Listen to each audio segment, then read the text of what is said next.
Some people have asked, what is the difference between the timesheet and the time log? You see these 6 tabs along the top, and the timesheet and time log tabs are right next to each other. In fact, some have asked, what is the time log at all?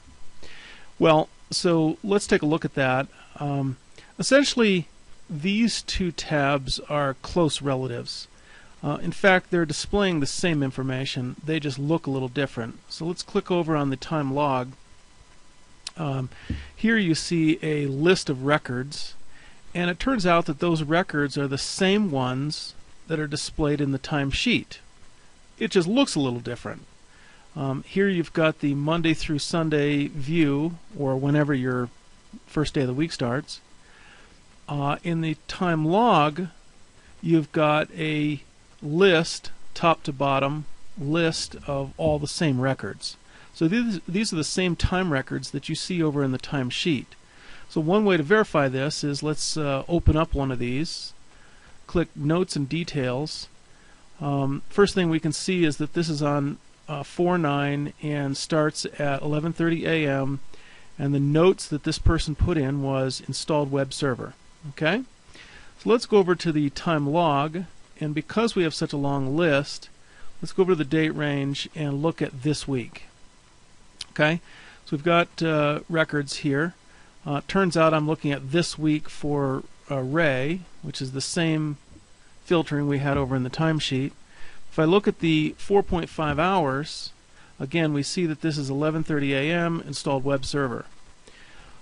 Turns out you can go over to the timesheet, click on this little triangular drop down, choose daily hours, and there is a graphical timesheet.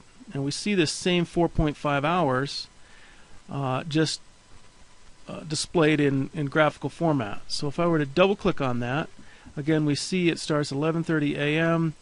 Installed web server is the notes that the person put in. So we're seeing the same information, it's just formatted a little differently depending on the view you have. So there's lots of ways to look at timesheet data, timesheet records.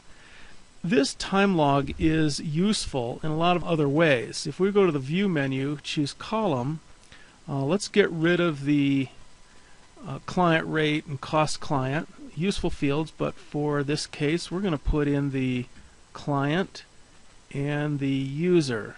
Okay, so a couple of different fields. You can just add a variety of different columns to this display. So we now see some new columns here. Again, we're looking at all the records for Ray. If I click the yellow X, I've now removed all the filtering. I see all the records in the whole system because I'm an administrator. Again, let's look at this week. So now we see a mixture of Ray and Buzz. If I went over to the users section here, I could click on Buzz, see all of his records, or Ray, see all of his records. Again, this is that 4.5 hours that we saw earlier. So the time log can be useful to find things that are not immediately apparent in the timesheet as you're looking at a Monday through Sunday view. Simply seeing them in a top-down fashion can sometimes be useful, and so that's why we have the 2 views, in addition of course to the graphical timesheet. So hopefully that helps in distinguishing between these 2 close relatives.